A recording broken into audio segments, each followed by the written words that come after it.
All right. It looks like we are live.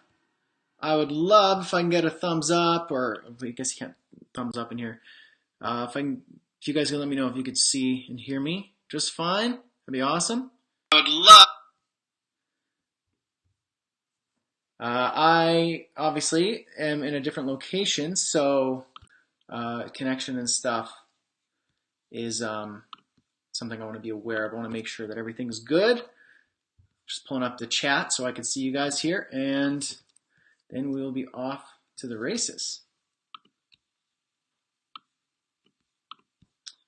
Cool. Thanks, Alea. Hey, Michelle.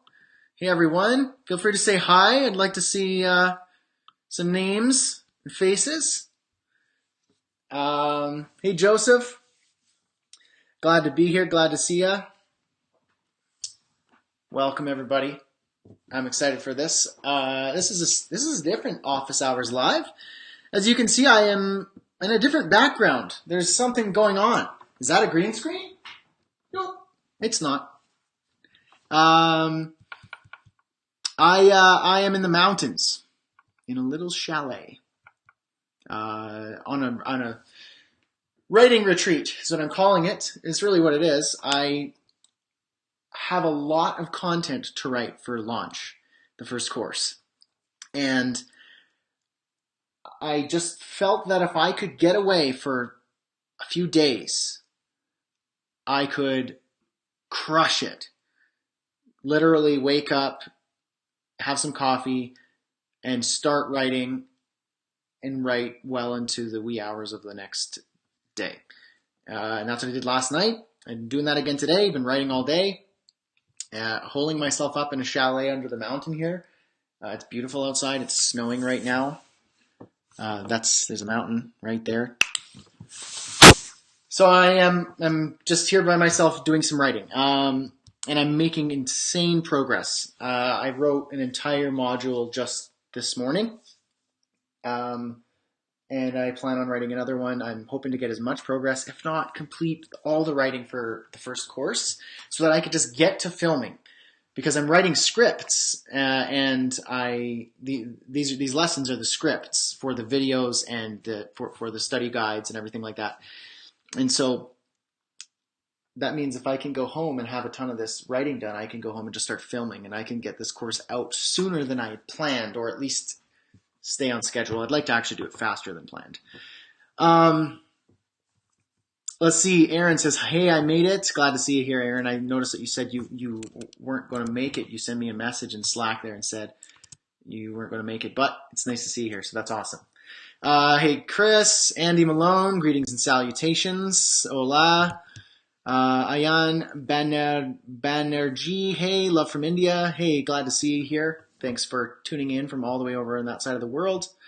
Michelle, gorgeous setting. Yeah, it really is. It's very, very peaceful. Chris says, I leave the house to do most of my work, too easy to get sidetracked at home. You know what? For me, I disagree. I can get tons of work done at home, but for me, in this specific case, I just thought at home I have this really strict, 9 to 5 schedule. I stick to that because we have the kids and school, and I don't work past 5 p.m. In fact, sometimes I cut it earlier, and I usually get started anywhere from 9 to 10, and then I take a lunch. So I have a pretty traditional work schedule that way, but I find that in that schedule, I don't, with this writing, I know what I have to write. I'm battling the clock, and then 4 or 5 o'clock comes way too soon, and I just feel I have so much more in me to do it. So I got Laura's permission to go hide out in the mountains for a couple days to literally write nonstop all day, all night. And I've been doing that, and it's been amazing. Although I miss home, and I feel weird being by myself. But that's all good. Yeah, so Michelle, hey, Leah says, A-Rizzle. A-Rizzle, I like that. Okay, so Q&A, office hours today. I'm going to give you some updates. And then answer some questions as usual. Usually, probably people don't submit a lot of questions right away, but then as the Q&A goes on, ideas come to mind, and they'll share some thoughts, and you're more than welcome to do that. I have actually Alea. I sent her a message earlier and I was like, hey, do we have any questions queued up? Because I'd like to be able to know what I'm going to answer. And she dug up a Trello board that we created last year with, I swear, over 100 questions and struggles and curiosities and things like that from a form that we sent out early last year, I think, just saying like, hey, what do you struggle with in your business and where are you at and what questions do you have for me? And I have a ton of questions. So it was amazing. So thank you for sharing that, Alea. I forgot that we had that. It's just this big resource of all the questions that people have been asking me, from email to Twitter to in the courses, from submitting forms. We put it all in one spot. So I have no shortage of questions to answer. So got you guys. If you don't have any questions today, doesn't matter because I've got a ton of them queued up right here. Although you're welcome to submit questions at any point. But to be fair, I will answer questions from the type form responses first because I know that somebody did submit a question and they deserve priority answering. So I'm pulling that up now. I'm not used to working on a laptop. The screen's so small. That's one question. Someone asked, why do you only work on, I think it was Chris Kelly. He asked, why do you only work on a desktop iMac? Why don't you have like lots of screens and all that stuff?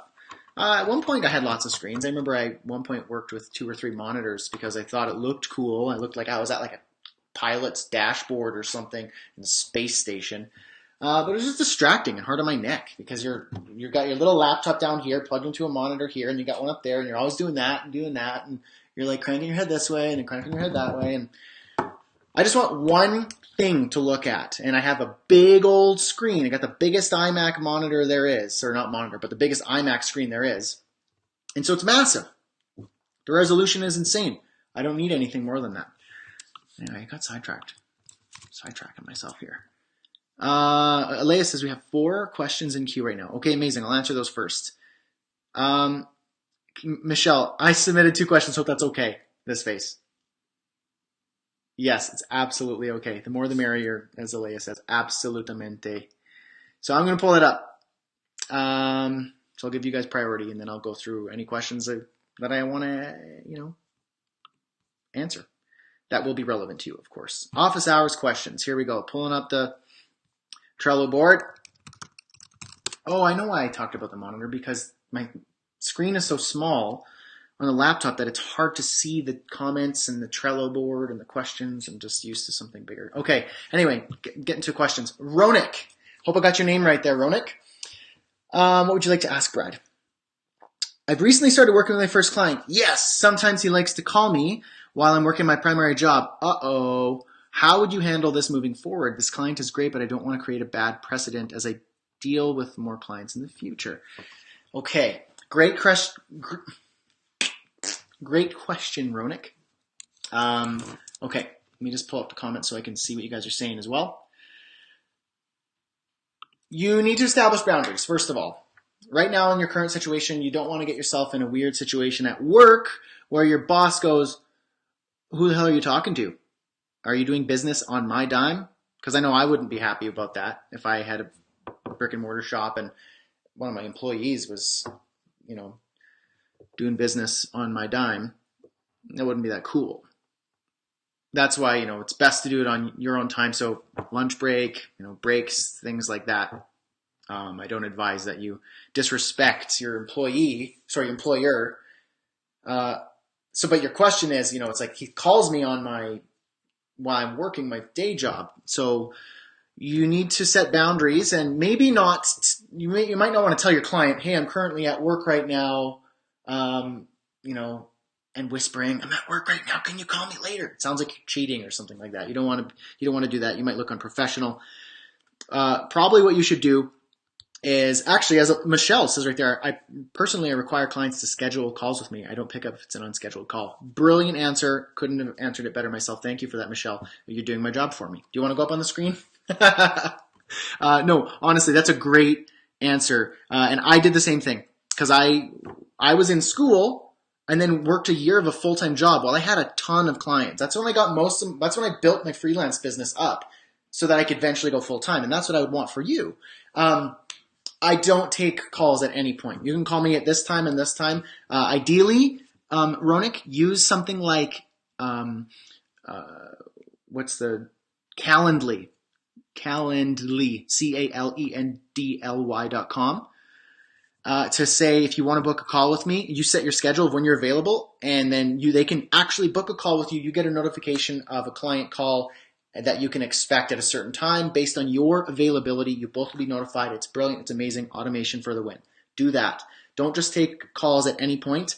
That makes you a go-to guy, or for those of you here, go-to gal, you don't want to be that. I'm not interested in you being a commodity. I'm interested in you being the boss of your business, not being bossed around by your client, okay? So Aaron says I give my clients a call window or schedule calls. Exactly.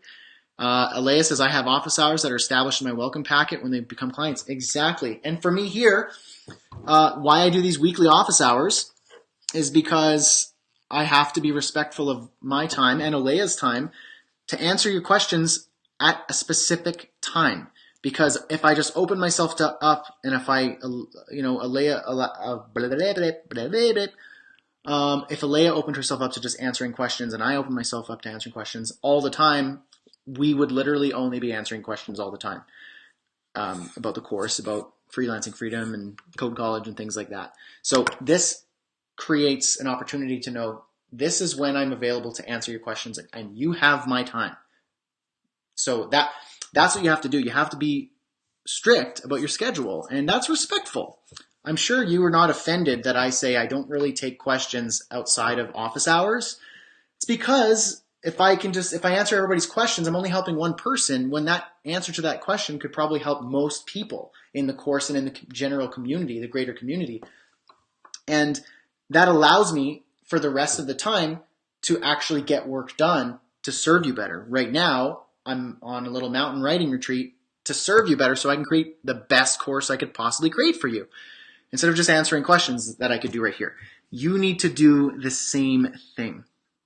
Ronak and everybody here. I see Kate. Hey, Kate, how's it going?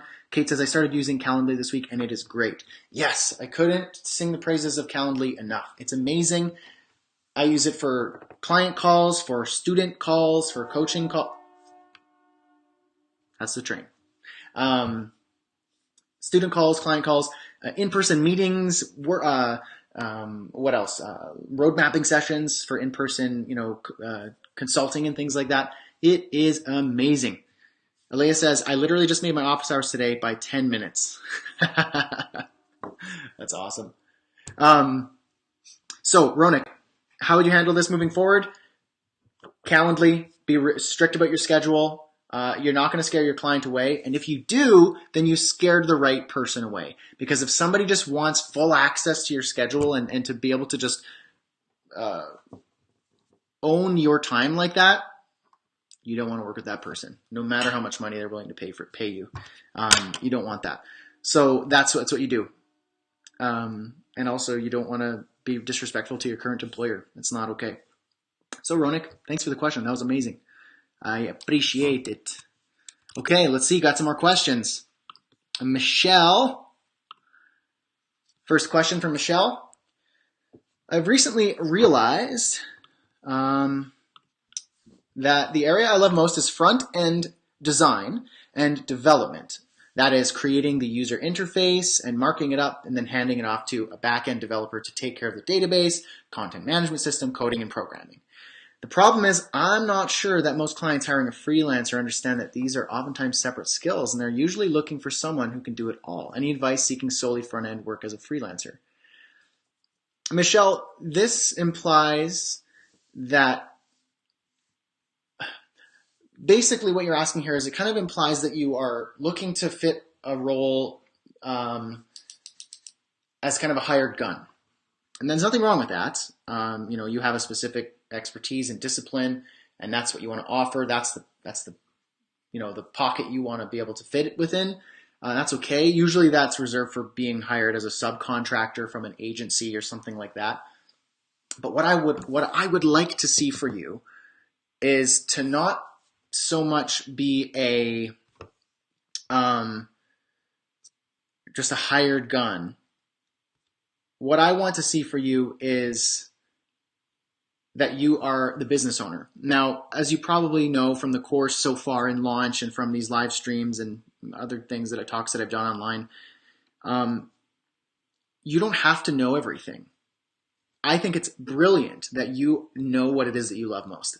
A lot of people don't know what it is that they love most and they want to do, so they take it all and they have to learn what it is they don't like. You already know what you don't want to do and what you do want to do. I want you to start a business and to have your own agency. Now, I'm not saying that I know that you have your own other ventures, and I think that this is more of like you're funding as a freelancer, you're using that to fund another business, if I'm not mistaken. But adopt more of an agency if you want. This is my suggestion. So take this with a grain of salt if it's not your cup of tea. But have more of an agency model, a business owner's model, the entrepreneur's mindset, where you can market yourself as what it is that you offer.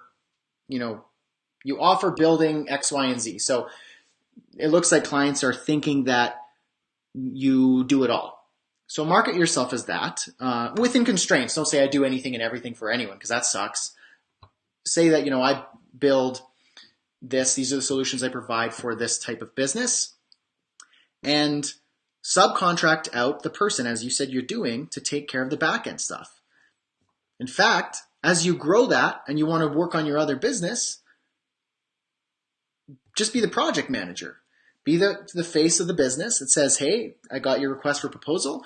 We're going to go through it and we'll come back to you with a few options to do the project for you. And you can choose the one that works best for you, the best solution for your business.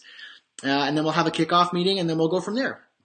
And then you have a designer and a developer doing the work for you so that you can then relay information from your team to your client, be that middlewoman, and all the while be working on your other business, taking the entrepreneur's approach.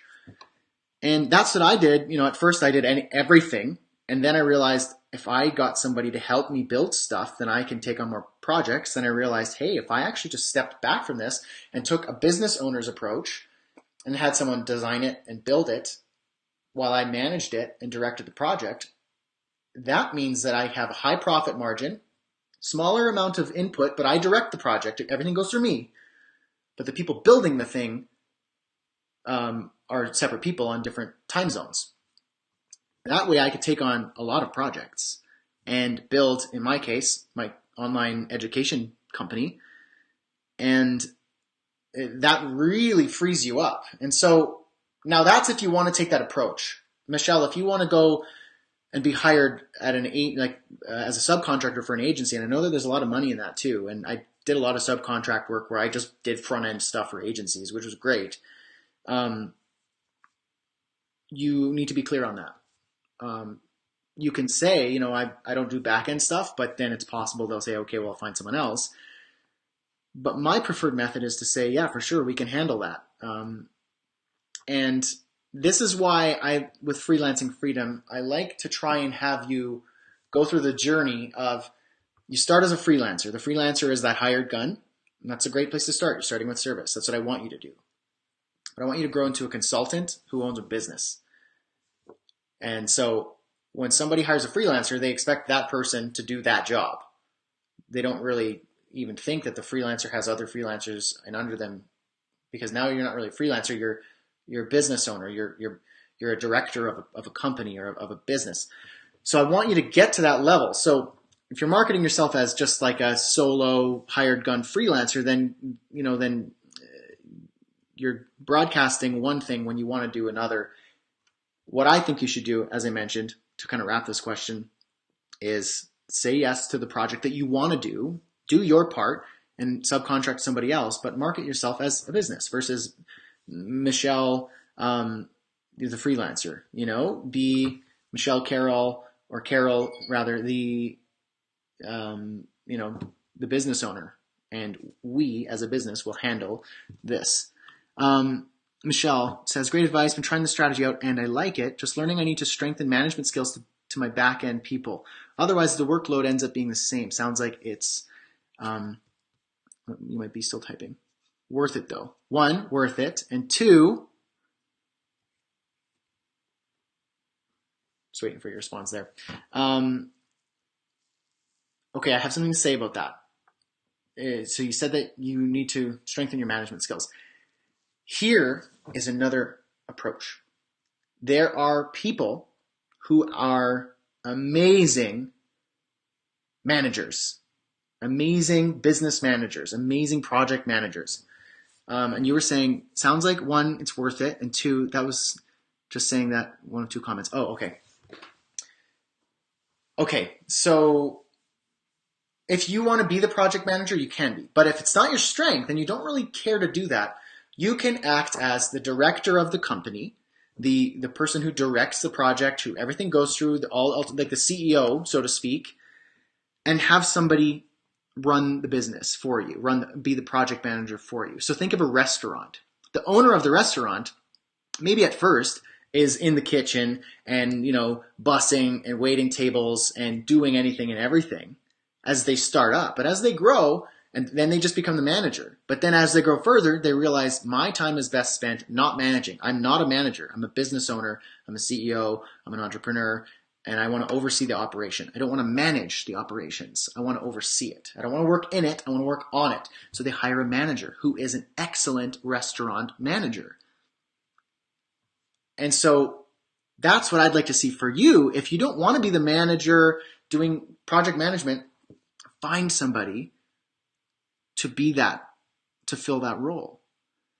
And then you can oversee the operations. You can be the initial point of contact, or maybe not.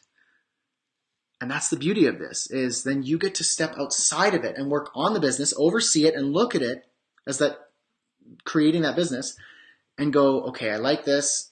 These are the types of projects, this is the direction I want to go. These are our goals. This is our vision. This is our mission and values.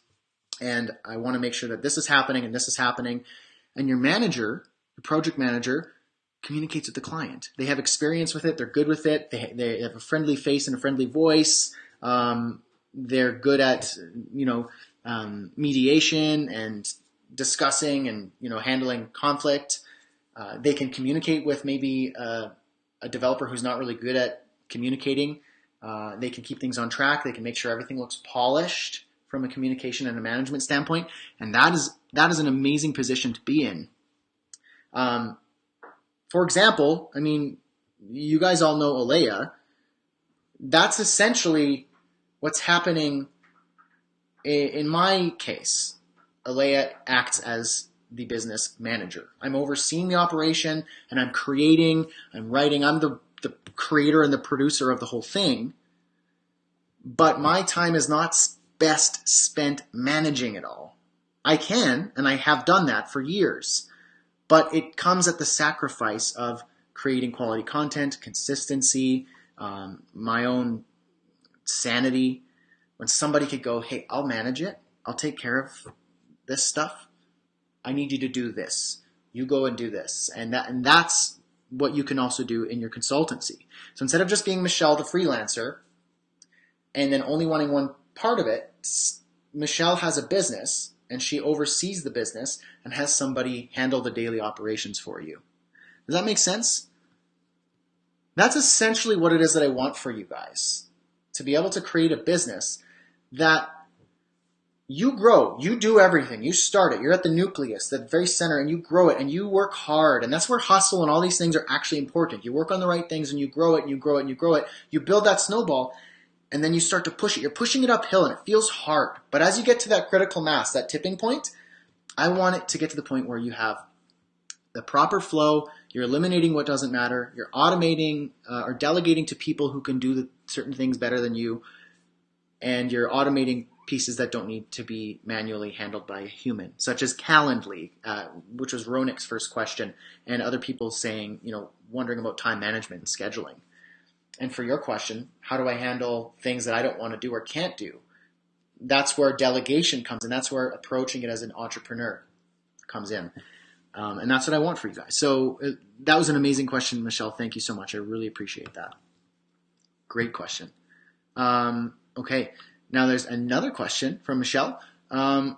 She asks, when a past client reaches out about something wrong with the website you built for them a little while ago, should you charge them to fix it? If I know something wrong was my fault, I don't charge. But when some time has passed and the website was working fine when we finished it, how can I know if something from my previous work? How can I know if it's something from my previous work or something that might have been changed after my work was done? Good question. Good question. Okay. This is where a contract comes very in handy. In much handiness. I don't know. This is where a contract is handy. Because you can clarify exactly that. You can clarify in the terms, this is when we finish, you can say everything will be charged from here on out. That's just how you could just do that. And once they agree to that, that's what it is. So it's easy for you to say, yeah, my time fixing, that will be this. Now, the ethical thing to do is to say, anything that is my fault, I will handle for, say, 60 days after launch, or 6 months, depending on the project. Now, for you guys in like the course, I had that first client guarantee with the masterclass. Join the course, you do the work, and you actually put in the time. If you don't get your first paying client within 6 months or within 180 days of your joining, then you show me that you've done the work. And if I haven't served you, then you get your money back. I've only had to do that once. Now, that's not to say every single person gets a client within the first 180 days. It's just that if you put in the time and actually do the work, and within that 180-day window, if it's just not working, then something is wrong. And so for you, it would be to, in your contract, to say, here are the terms, here's how it works. Now, if you didn't do that, it's a little bit more up in the air. You kind of have to try and wade that water carefully. But as you said, let's say you didn't have a contract. If you know it was your fault, you can clarify that and say, that looks like it was an error on my part. I'll fix that free of charge. And then let them know and say, I fixed the errors. Given that everything is up to date and good to go, moving forward, any changes or updates will be charged at my hourly rate, or will have to be negotiated in a fixed price. Now, if it's something that is not necessarily from you, if it's something that is not necessarily your error or mistake or anything like that, and it's just, there's something wrong with the website and it wasn't specifically from you. And I know I still get people going, hey, Brad, my site broke. Can you fix it? Obviously, it wasn't my fault. It was an update to WordPress or something like that, or there was an issue. I'll go, absolutely. It'll take me an hour and this is the time, or whatever. Or I could direct them to somebody else who has a lower rate for just a small one-off task. So, but the best plan of action is to have it in your contract and explain your policy, and it should be consistent with everybody. I will fix, I have a warranty on my project and my deliverables for 60 days after deliverable, after it's delivered to you. After that, I charge at my hourly rate of $150 an hour, whatever it is. Does that help, Michelle, and anybody who has similar questions? Awesome. Michelle says, automation and delegation are my focus right now. Perfect. Mohammed Naveed gives us this emoji. Don't know what that means. Alea says, technology changes and things break because of it. Exactly. This is why you have to have maintenance packages. Yes, that would be the perfect follow-up to that. Have that as part of your offer. We'll build the thing, but things change at rapid paces and things break. Guaranteed. In 3 months, there's going to be a WordPress update, something's going to break, something's going to fall apart, and then you're going to be offline for a day, and depending on your business, that could cost you actual revenue. Not good. I will take care of that. Get me on a maintenance plan. You don't have to think about it. It's $200 a month, or you can lock it in for 6 months. Whatever. There's lots of different plans that you can do depending on your business, your niche, your audience, and your products and services. Cool? Michelle, do you have clients sign something at the end of the project say it's finished? Or is that overkill? Not overkill. Get it in writing. Get it in writing that it is done. That's definitely not overkill. That is just being a professional and taking care of your butt. Because clients will have this, because they don't know. You have to tell them. Clients just think like, oh, I guess it's open-ended. So maybe I could just say, hey, Michelle, can you just do this little thing? It shouldn't take you too long. And while you're at it, can you just change the logo color? Because you'll be logged in anyway. So can you just tweak that and change the padding on that and blah, blah, blah, blah, blah. No. Project is done. Just as when you go to the automotive shop to get an oil change, or fix something in your vehicle, you get your receipt, you sign it, and they go, thank you for your business, goodbye. You don't drive back and go, actually, could you guys just rotate the tires while you're at it? You basically just worked on the truck. Can you just rotate the tires while you're at it and, I don't know, wash it? Polish the seats. That'd be nice. Alea says, to be honest, sign at every stage. Yes. Sign at every milestone. Get an approval on every deliverable. And that is applicable to any niche, really.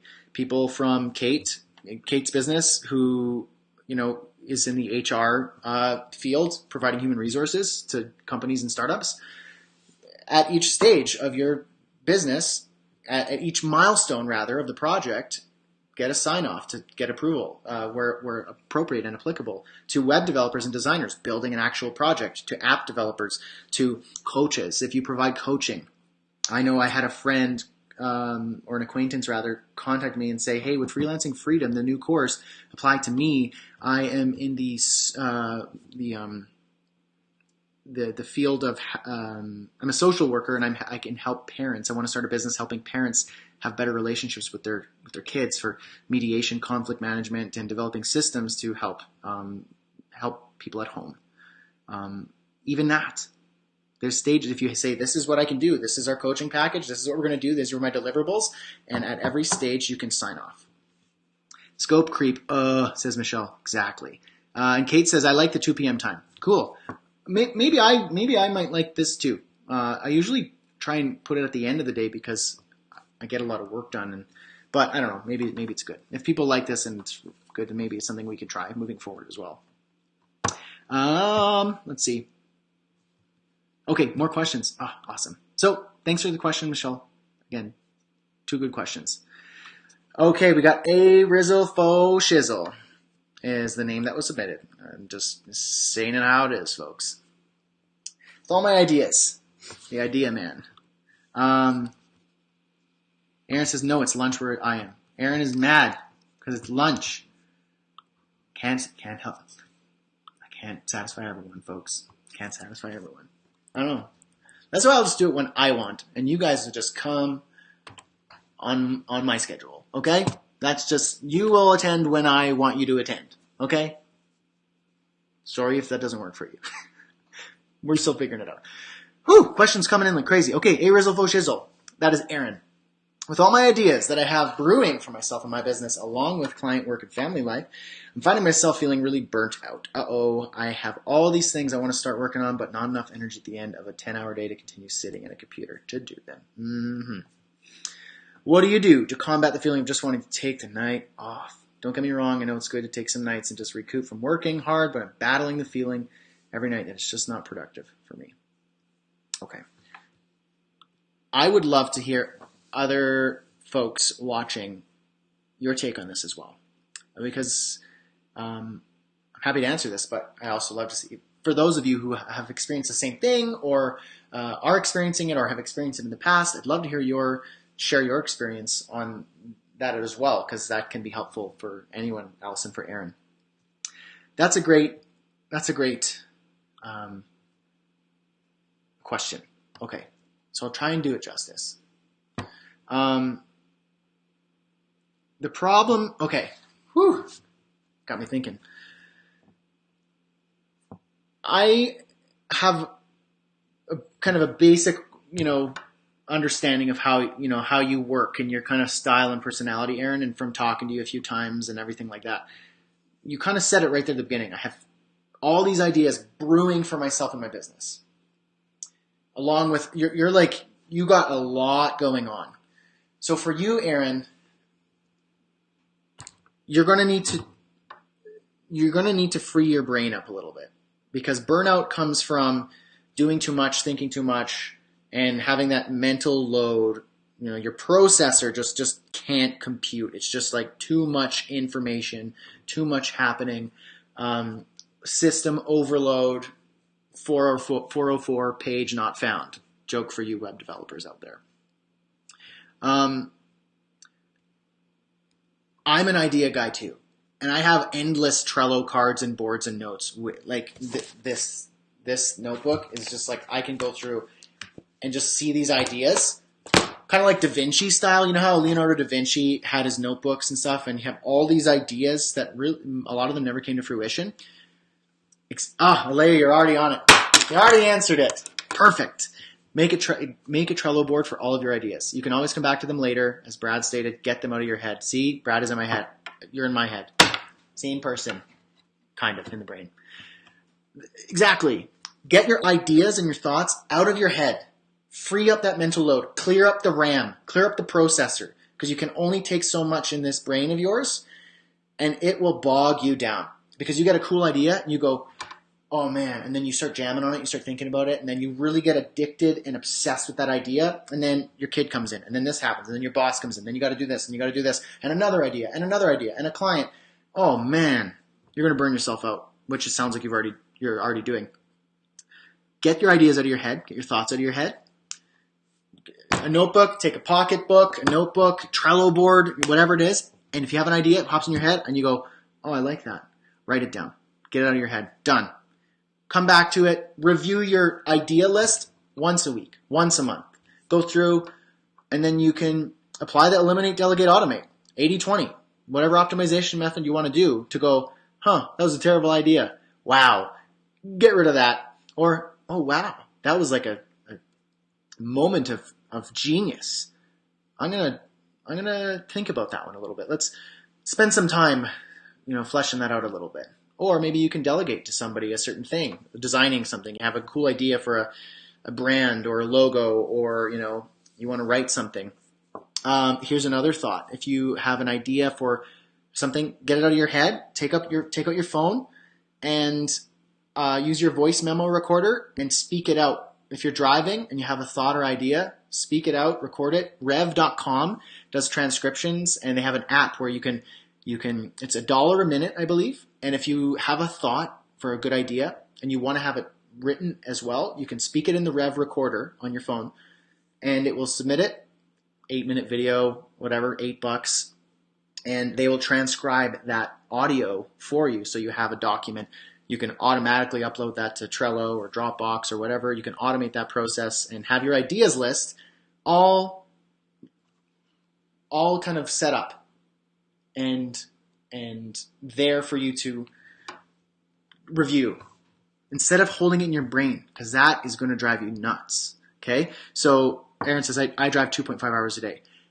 Dude, prime time for listening to audiobooks, podcasts, this new course, which we have audio for every lesson, or transcribing your ideas.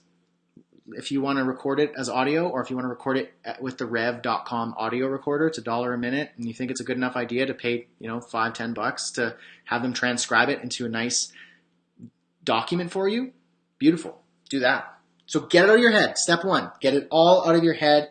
Idea comes. That's why it's nice to have a little pocket notebook. Just boom, there's my idea. Tuck it away in your top pocket. Do that. So that will free up a lot of mental load. Okay, that will help clear the processing power in your brain so that you can dedicate it to the task at hand. Because all that matters is you focus on the task at hand. In your dad pocket. There we go, Aaron. Your dad pocket.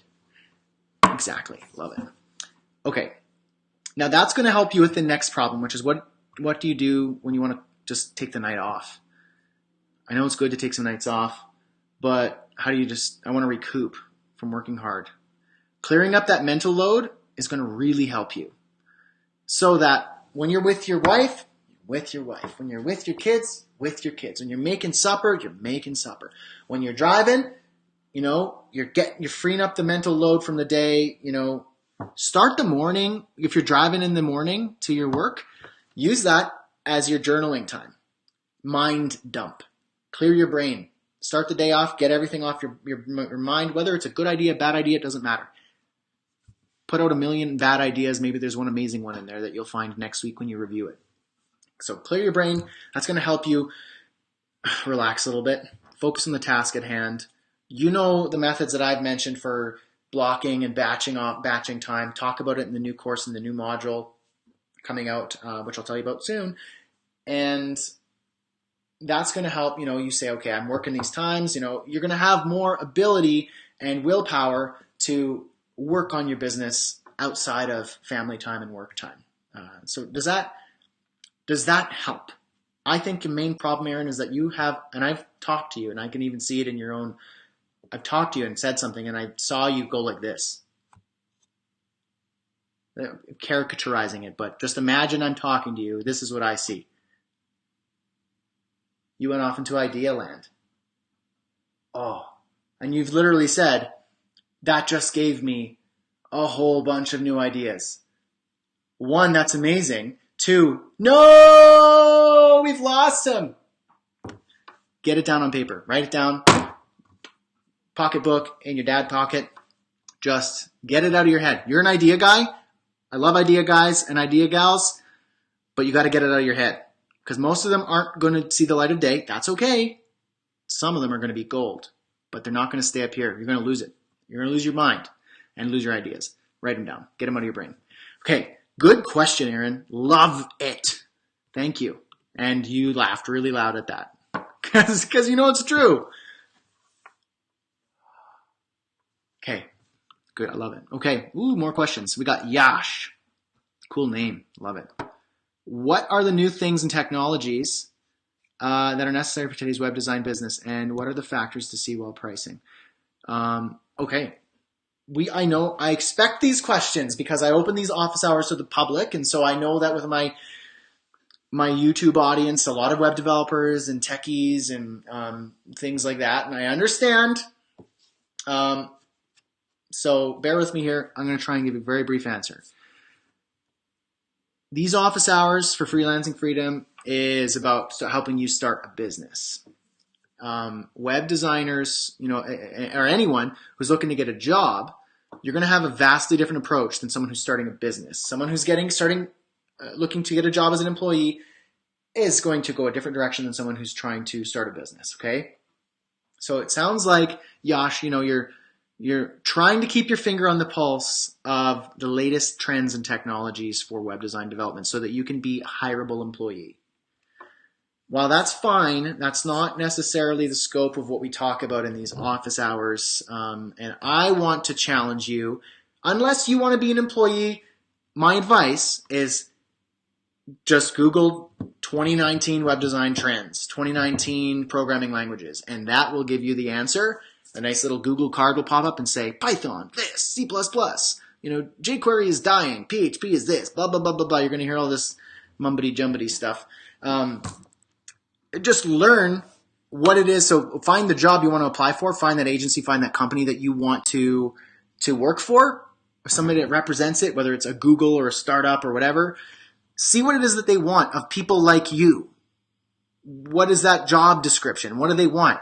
Learn those things and get amazing at it. Spend your time learning those things so that when you go and apply to that job, you go, hey, I am so good at this and I am willing to work harder than anyone that you've ever hired at your company, and I'm going to be a valuable investment. So that's my best advice for that. You can be an amazing employee and add tremendous value. And that's good. We need employees. As business owners that I'm trying to create business owners with Freelancing Freedom, eventually some of us are going to need employees. And you want the best employees. You don't want the people who are just humdrumming their way, just collecting a paycheck. You want the person who goes, I don't want to be a business owner, but I want your business to crush it. So what can I do to help you?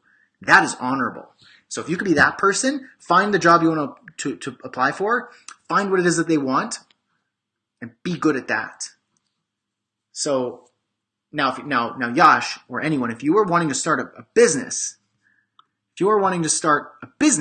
and web design is part of your business, you want to start like an agency model, small business that way, then the same rule applies. Alea just shared an article from webflow.com. Amazing. Thank you for that, Alea.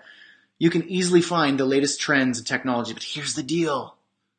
That stuff doesn't matter. Those are just tools, okay? It's easy to find out what the latest tools and trends and technologies are. That is easy. Anyone here can spend 8 seconds Googling what the latest trends are in their particular niche, whatever it is.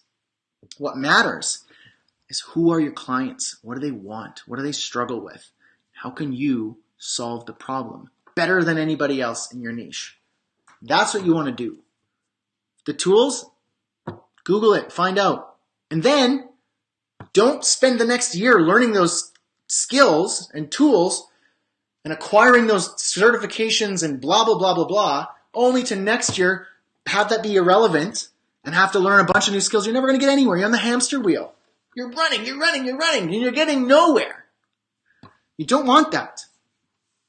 You want, as a business owner, to be the person above all of that and go, what does my client need? What do they struggle with? How can we deliver that solution? And you arrange a team, even if it's one person, you and one person. You're a designer like Michelle, that she's the front-end developer and she gets a back-end developer. Who cares? Michelle doesn't need to know all the back-end technologies. She just needs to find the person who's got their finger on the pulse, who is amazing at back-end stuff, and who can take what it is that she's designed and architected and turn it into exactly what it needs to be. Whatever frickin' tools you use to get us there, as long as it's compliant, as long as it's good, high quality, fast, and to the standards of today's marketplace. Does that make sense? I hope so. Thank you for your question, Yash. That was a good question. Although probably not necessarily the one you were looking for. I hope that helped. Let's see. Yash, cool, you commented. Okay, absolutely. I'm a newbie at this, and I know it's a very common question. I just want to get the real world info. Absolutely. And no disrespect. I know that sometimes I get a bit frustrated when people ask, what are the coding trends? And I apologize if I come off a little bit harsh when people ask those questions. Like, I do get a bit frustrated, but that's not fair, because I once was in that position thinking the thing to chase was the latest skills. Okay? It's not about the skills. Those are just the tools. I've used the metaphor of when you go to the hardware store to buy a shovel, you don't actually need the shovel. The shovel's not the solution to the problem, is it? No, it's not. What the shovel enables you to do is dig a hole. Now, is the hole the solution to the problem? No, even the hole is not. You need a hole, but to have a hole, you need a shovel. But is it the hole? Do you just want a hole in the front yard? Go, yes, a hole is what I wanted and a hole is what I got. Problem solved. No. Why do you want a hole? You want the hole so that you could plant a tree. So that, is it the tree that you wanted? Well, maybe you're getting closer, but not necessarily. What you wanted was privacy in your front yard. So your neighbors can't look in your front window or something like that. But it's also not even just that.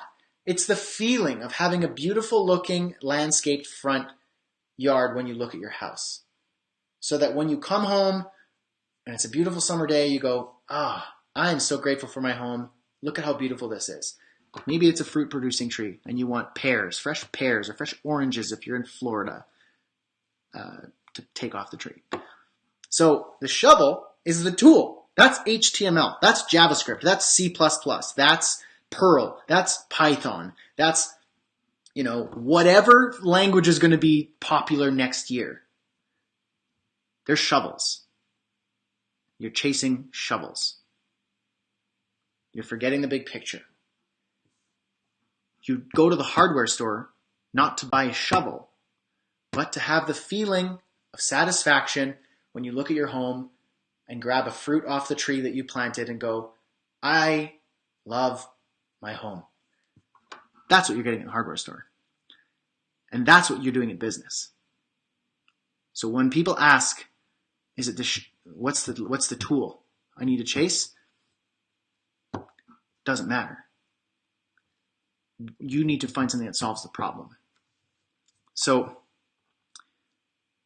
Yash says, glad you responded with ease. This one helps me to go on and pumped up to get ahead with it. Amazing. I'm so glad to help. Thank you for your question, Yash. I really appreciate you. Alea, I have coconut trees in the front and a huge avocado tree in the back. Yes, I am bragging. You serious? Come on. That's like coconut trees and avocado trees are like just in my fantasies. They're not real. They're not real. Those things don't exist. Come on. Our trees have like acorns and pine beetles. I don't know. Although, we can grow apple trees and stuff like that. But coconut trees? Avocados? Avocados are so expensive here. Okay, anyway. Kenny, your skill is not to learn the tools. The skill is the ability to be resourceful. I would even take that further, Kenny. Thank you for prompting that.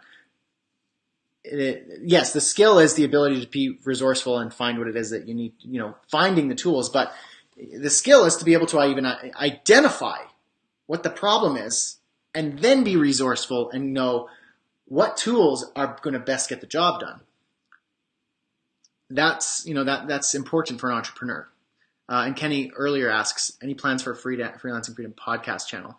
Good question. Toyed around with podcasts for years. I just never got around to it because I feel I haven't fully exhausted, blogging and video, live streams. I have wanted to do podcasts for a very long time. I just haven't really got around to it, and I don't want to add another thing to my list. I want to make sure I'm doing the right things. Although it's something I'm very aware of. It's possible. Sean. Hey, Sean. Hey, Brad, says Sean, fellow Canadian here. Hello, my friend. How's it going? Just graduated and I'm ready to take on some entry-level web dev jobs. I've been asked to work for a small startup, but I'm feeling very worried to leave my old job behind because they want me to put me on a contractor role, paying me per task. Is there anything I can do to protect myself financially in a situation like this? If it goes bad, should I avoid this job? I'm starting to feel desperate to get in a role right now. This is my only opportunity. Love the channel. Been using it for a couple of years now. Amazing. Curious what you mean by channel. Do you mean my YouTube channel or new code college student, freelancing freedom student? Curious to know, Sean. Okay, it sounds like you've been asked to work for a small startup. That's amazing. I'm feeling worried to leave my old job for them. Okay, here's a question. They want to put you on a contractor role. Is it an in-house contractor role? If so, why? If you're a contractor, you can work anywhere. In fact, if you're in the web dev field at all, or you have access to an internet connection and your employer does, the startup does, you don't need to be there. And they know that. Why would you need to be there? So why would you need to quit your old job? Stay at your old job and take on the contract work outside of your job. During lunch hours, after hours, in the early mornings before work, in the late evenings after you've gotten home, and maybe if you have kids or family or a partner. Alea, amen to that. +1 says, don't even have to leave your job. Don't leave your job. And if the startup is saying, we want you to quit your job so you could be our contractor, you go, my terms. If I'm going to I will be your employee, and then we'll negotiate the terms of my employment, and then I will leave a job. But you know darn well I'm not going to quit and of course, don't use this tone. In your head, think this, and then be really respectful. But you know darn well you're not going to quit your job to just be a contractor. No.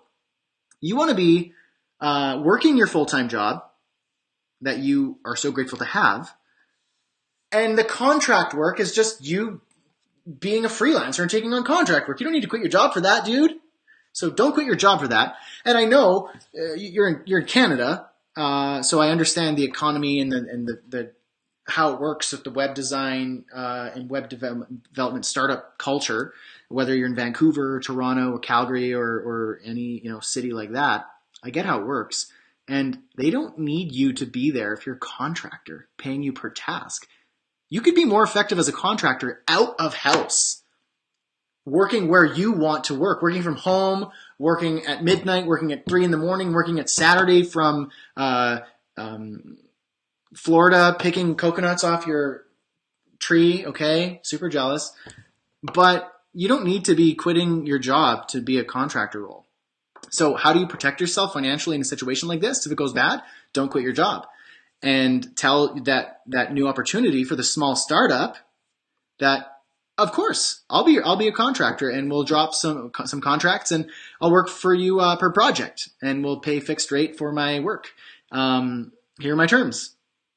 And if they say, well, we want you to quit your job, you go, why? Are you hiring me as an employee full-time in-house with benefits and all of the kit and caboodle, kitchen sink? No? Oh, okay. Well, then we'll be a contractor, and I'll work when it is that works best for me. I'll get the job done. If you send me a job and you need it done within 24 hours, I will get it to you in 24 hours. The time of day I do that job is of no concern to you, my friend. In fact, if I'm in-house, that's a waste of your time, energy, and resources, and mine. I work best after my employment, after I spend time with my family and feed them, and I work best in the evening and early mornings. I get up at 4 a.m. and I crush this shiznit hard. And if they go, no, we want you in-house, and you go, I don't think that that's necessary. Once again, here's my terms, and if you'd like to accept that, I'd be happy to get started with you. And if they say, no, we want you in-house, that's it. And we go, okay, thank you for your time, but I apologize, we're not a good fit. I actually had an old employer of mine. When I was well into my freelancing business, I was incorporated, online business. Like this was like well into like creating Udemy courses and having a thriving or growing online business and freelance consultancy. Like I was like in the throes of things are growing, okay? And I had someone say, hey, we want to hire you, but we want you in-house. Yeah, as like a web developer, front-end web developer. And I went, first of all, I laughed out loud to myself and then said, in all honesty, you'd have to pay me a really high salary for that to be worth any of my time. I understand and respect that you want me to be there in person because, you want that culture. I'd be willing to give you, an afternoon a week or maybe one day a month to be a part of the culture there in-house to, maybe do an important meeting and, we can jam some stuff and code some stuff and build some stuff and do some strategy. But no, I have two businesses I'm running right now and they are doing very well. And if I were to give you my time, that means I would need to say no to those and you'd need to pay me a lot of money, which I know is not reasonable of an ask, just as you asking me to work in-house is not reasonable. But I'd be happy to be a contractor for you. And they said, very respectful answer, but we're actually looking for someone in-house. And I go, good luck finding someone in-house. It won't be me. Alea, don't even have to leave your job. Hannah says, you don't need to leave your job. There's no reasonable reason. Exactly. So Sean, great question. I hope that helps. Don't leave your job for a contract. You can have a contract in your job. In fact, that's what I did for 3 years. During 2 years of college while I was learning to code and design, and for 1 year at a studio at an agency in a big city. Just had contracts. You don't need to quit your job for that. Until your contracts and your businesses, your side business starts to replace what it is you're making full-time. In which case you can start to let go of your full-time job. Okay.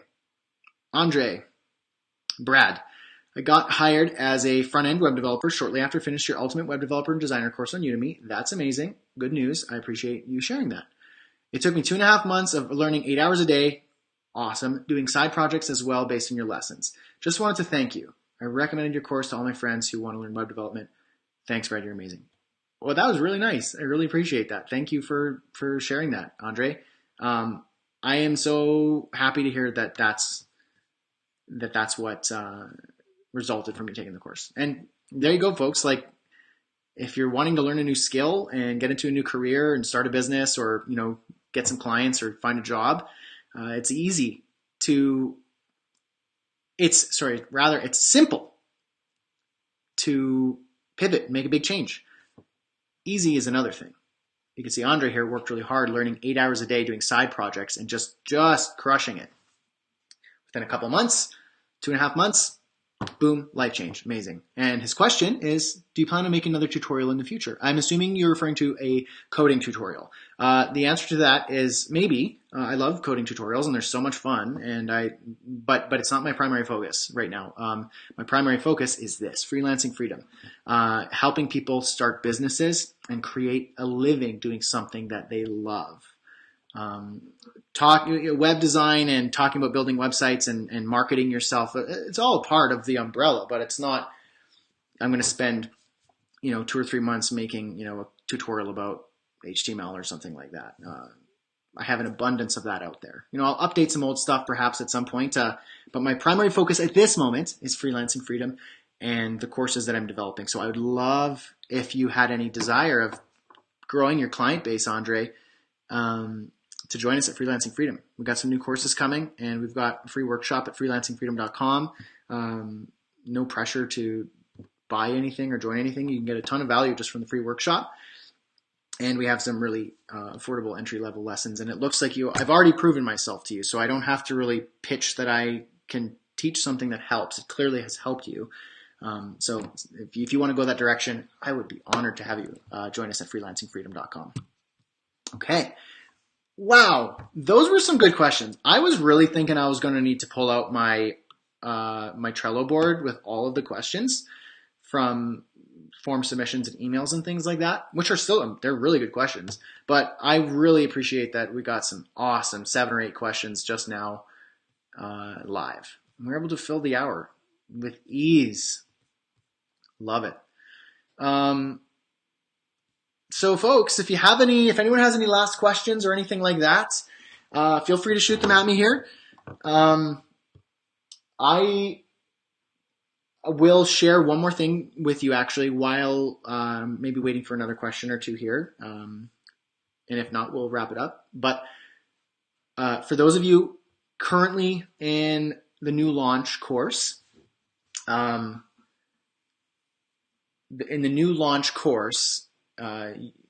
curious actually where you're at. Module 1 training and workbooks were released to you last week. And I'm excited we've got some feedback on it so far, and I would love to hear your feedback as we move forward with it and your thoughts, and if you have any questions about it. But Module 2 is going to be released to you, I believe, if I'm not mistaken, Alea, if not today, by tomorrow. Yay, says Alea. Yes. So Module 2 the filming is done, production is done, closed captionings have been transcribed and ready to go. The audio lessons are there. The workbooks are done. The study guide and scripts and everything is done for you. And this will be good for you because I knew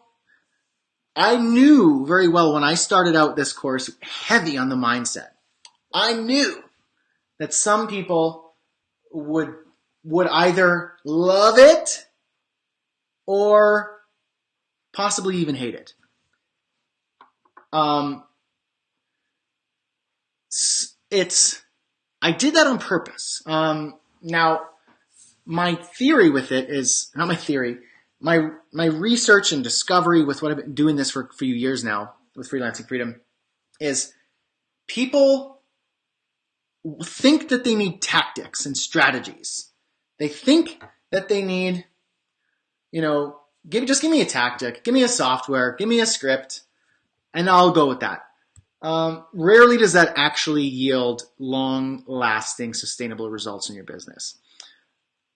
Oftentimes, people, they're just solving the pain, but they're not actually getting to the root cause. And a lot of people don't believe in themselves. They don't believe in their work or their ability to do something. They don't think they're able or capable to achieve greatness, to find something purposeful and meaningful in their business. And they think that I couldn't do that, or I'm not a risk taker, or I've heard so many people say it's a bad idea, or what if I fail, or what if I go broke and go poor. What if all these things? And it's mindset, and Everybody struggles with it. Even I struggle with it. Sitting out here writing and being like, yeah, I'm writing. This is so great. And then I see like a comment somewhere, someone saying like, I don't really like this.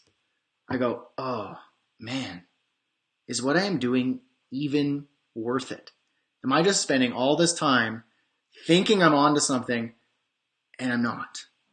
Even I struggle with that. Everybody does. Getting to that root cause, rooting yourself and grounding yourself in a strong mindset and belief that you have the ability to do it. Whether you believe that you have a God-given gift or talent, or you just feel like you've got an ability that you've learned or acquired, whatever your worldview, business is a universal language. You might come at it from this worldview. I might come at it from this worldview and angle. But business and solving problems and adding value to the world and living something meaningful is universal.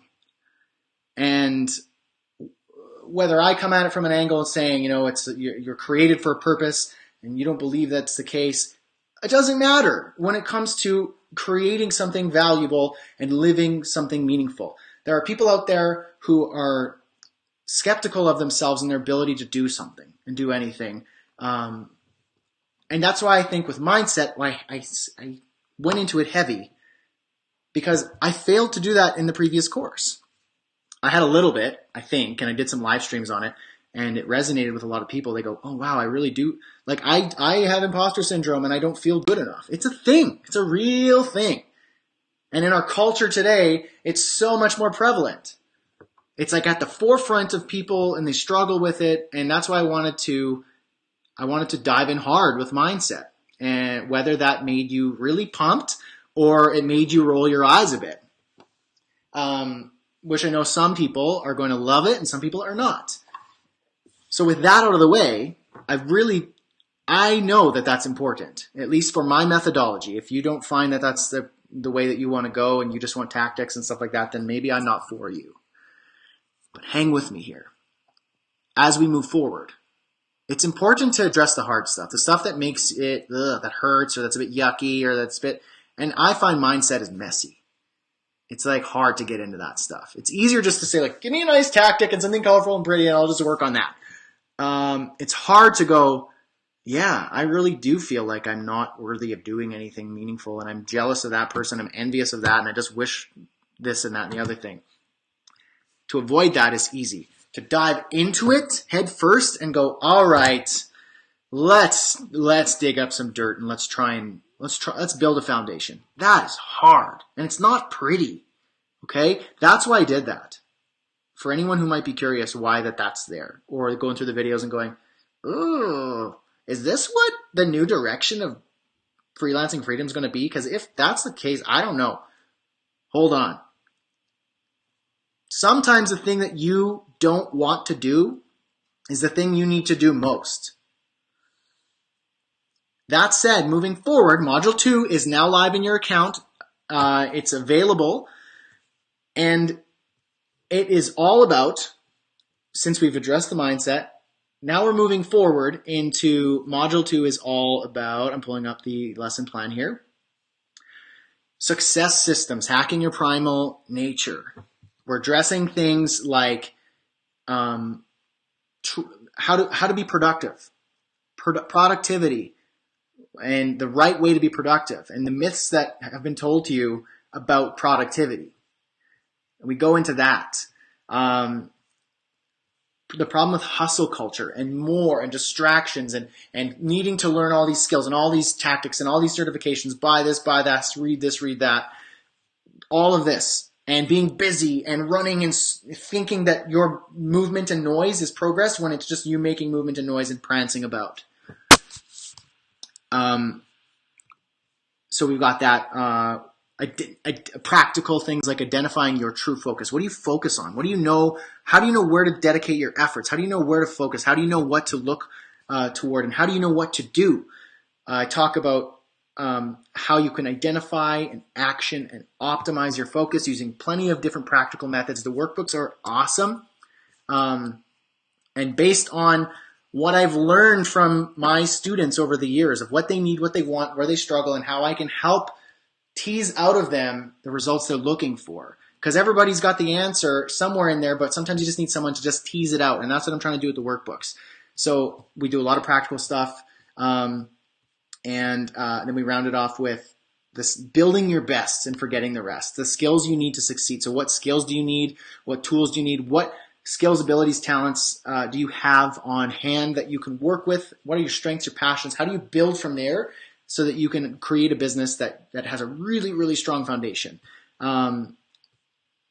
We talk about elimination, delegation, automation, practical advice and tools and tactics and all those things. We start to get into this sort of stuff because now we're starting to get ready. Motivation, feelings, and the compound interest of our efforts. I have some really cool stuff on the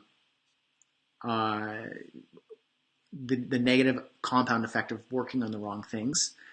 Systems and habits. We create some systems and processes and habits that you can utilize to create a system that enables you to succeed, or that eliminates or minimizes the chances of failure. So we're all creatures of habit. And if you think that going off of pump up and motivation is going to make big changes in your life, well, it's not. We've all seen it. You have your big New Year's resolution, and then like January 2nd comes and you're like already feeling like a failure because you're not keeping up with your big new motivation goals. Systems and habits. It's just creating an environment physically and mentally that enables you to succeed, chipping at it day in, day out. So we talk about that, and creating a success schedule. So we all have the same amount of time in the day. Aaron talked about it earlier, saying I feel like I don't have time. So we all have the same time in the day. Some people get the shorter end of the stick. Some people have more abundance of it within that 24-hour period. How do you use it? What do you prioritize? You say that you don't have time, but really what we're saying is I don't prioritize it.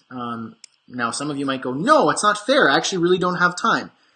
Like I said, some of you have the shorter end of the stick. Like us parents, you have things to deal with that, you have less time because you got early mornings, or you got gastroenteritis in your house and everyone's got the stomach bug and you can't get anything done. Or some of you who work like 2 or 3 jobs and you get home and you're like, yeah, I literally have 2 hours of free time in the day. I'm going to sleep. I get that some people have the shorter end of the stick, but it's all about what you prioritize.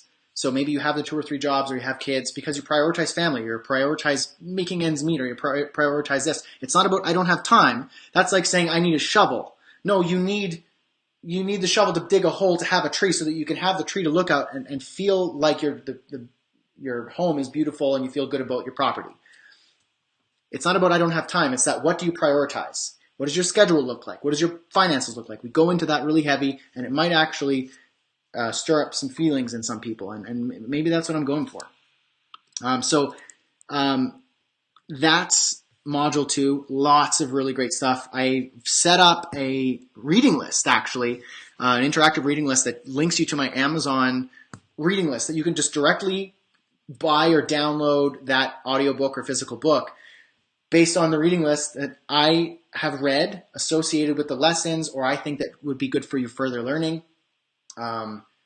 I'm very excited about Module 2. I just finished writing, as I said, today, Module 3, and I'll be working on Module 4. So you guys who are in launch right now have access to this new module. And we're going to get more and more practical, tactical, and applicable as we go on. But I wanted to go heavy on the mindset because in kind of a way, it's also a filtering process. Because someone might come in and go, yeah, that looks amazing. Your course looks amazing. The sales page is beautiful. You're convincing, and it sounds like it's my cup of tea. I'm in. Here's my money. Go in, and I'm like, all right, folks, let's dig into your story. And they go, I was just looking for some SEO tactics. I'm out of here. And I go, bye-bye. And then the people who are coming through the journey with me, then we get to go to the good stuff. Okay? Mindset is the hard stuff, and we get to go into the fun stuff as we get that out of the way. Elias says, tactics and tools are useless without a purpose and a plan. Changing your mindset is key. Absolutely. And just to be clear, I'm not, the mindset stuff isn't some new age. No, that's far from what it is. I'm just going off of behavioral science, just the biology of your brain. How you mentally perceive something affects how you react and deal with it. I'm not saying dream of something, put it into the universe, and then it will just materialize in front of your face. I'm not advocating for any new age, any of that sort of stuff. And even with me coming from a particular worldview, being created for a purpose and having a Christian worldview and all that sort of stuff, it doesn't matter if that's not your worldview. Because like I said, the business of the matter is that business is universal. And so with mindset, I'm not, I'm not going that new age, like get your mindset primed and, millions will float your way. No. If that's what you think, and you're avoiding me because of it, got to get that off the plate. That's not what I'm doing. And if you think that that's what I'm doing because you're into that, you're going to be sorely mistaken and disappointed. I'm not doing that. Okay, mindset. Just going behavioral science and the biology of the. That's the approach I'm taking with mindset. Just getting your head in order. That's it. Leah says, my grandmother used to say, if you sit in a poop long enough, it starts not to smell. Clean yourself on the lies you have told yourself that have hindered your success. It's so funny. Such a grandmother thing to say. You get used to it. That's right. You become numb to the messiness that you're in. You say, I don't have time. Someone walks in and goes, you're doing this really kind of weird. If you just changed a couple things, it would work a bit better for you, I think. It's pretty obvious something's going on here. Or it smells in here. And you go, no, it doesn't. It's as Alea's grandmother put it, that's just basically what it is. Kenny has a couple things there. He says, as a Freelancing Freedom Essential student, what are my reading lists? Maybe I'll address that at another time. A good place to start would be 4-Hour Work Week, Tools of Titans, what's another one? Virtual Freedom. I mentioned it in blog posts and stuff like that. I would love to have you in our new courses, Kenny, as we begin to open them up to new people. But maybe Alea, you can link up that reading list if you could find it. Kenny also says, where can I get merchandise in Freelancing Freedom? Love the logo. Perhaps a tee with a logo on it. I would love to have merchandise. I would love to have a t-shirt or a mug for Freelancing Freedom. I just haven't been able to pull the trigger on it because I want to make a shirt or a merchandise that actually you would wear. I don't want it to be a shirt that's just like, logo, free marketing. I want it to be something that you actually wear.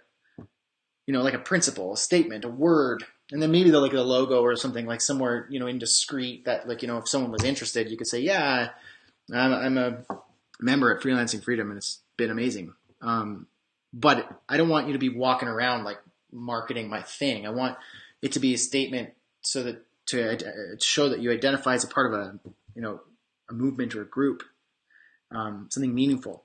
So if anyone has any suggestions for a cool phrase or a word or an idea or something for merchandise, I'm all ears because honestly, it's something I'd love to have. And for new students, give them a discount on a shirt or sell merchandise to current students or whatever. I'm all ears for that. I really do want to do that. So yeah. Okay, one last thing. I have a link for you. I'm going to link it up here. It is the official. Now, Freelancing Masterclass and launch students, you're already in. You don't need to do this. But any of you who are not a masterclass or a masterclass student or a new launch your freelance business student, I want you to join the waiting list for the new course launch. This should be the link right here. I'm just going to confirm.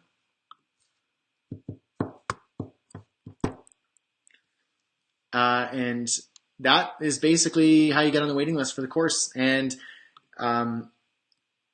So if you're an essential student or if you're just a viewer and you're interested in what we're talking about here and you want to be a part of Freelancing Freedom and get the new course, we're going to be opening pre-orders pretty soon. Once I get Module 3 filmed and wrapped, I'm going to open up pre-orders, which is probably going to be, if you get on the waiting list, 50% off of what the actual launch price will be. Haven't 100% nailed down the price yet, so I won't say what it is yet, but it's going to be this beautiful balance of affordability and accessibility and an investment. Meaning I want it to be accessible to the person who's like stay-at-home mom or dad, the person who wants to start a business, but like they don't have any ideas or anything yet, or so it's a big risk. They don't want to just like spend a whole bunch of money on a course that they don't know what was going to be for them, or a lifestyle that's going to be for them. So I want it to be accessible, but I want it to be an investment so you'll take it seriously. Because I've charged money for courses that have been dirt cheap, and no one does anything with it. They don't care. It's just, it doesn't matter. Just as like when you give something away for free, people don't care about it. So, but if you put skin in the game, you actually do care about it. So I'm going to find that balance of investment and accessibility. And I think you'll be pleased, most of you, with what that positioning will be for the first launch. And we'll go from there. Get on the waiting list. It's right there. Your name on the waiting list will entitle you to a spot on the pre-order list with an incentivized discount to be a part of the first new course launch. Okay. I really appreciate you guys. This was great. This was a big office hours. I really like this one. I am going to wrap, have some water, and then I think I'm going to hit the slopes and do a little bit of skiing for an hour, and then come back and work for the rest of the night and write the rest of the first course. So, everybody, thank you so much. Really appreciate your time. Thank you for spending your time with me here. I really do appreciate it. I'm grateful for you. And get on that waiting list for those of you who are not. Reach out if you have any questions. Support at freelancingfreedom.com if you have any questions about the courses. And also, everybody, wish Alea a happy birthday. It's Alea's birthday today. Happy birthday to you. Happy birthday to you. Happy birthday, dear Alea. Happy birthday to you. Ba-da-bum. I don't know why I did that. Sorry.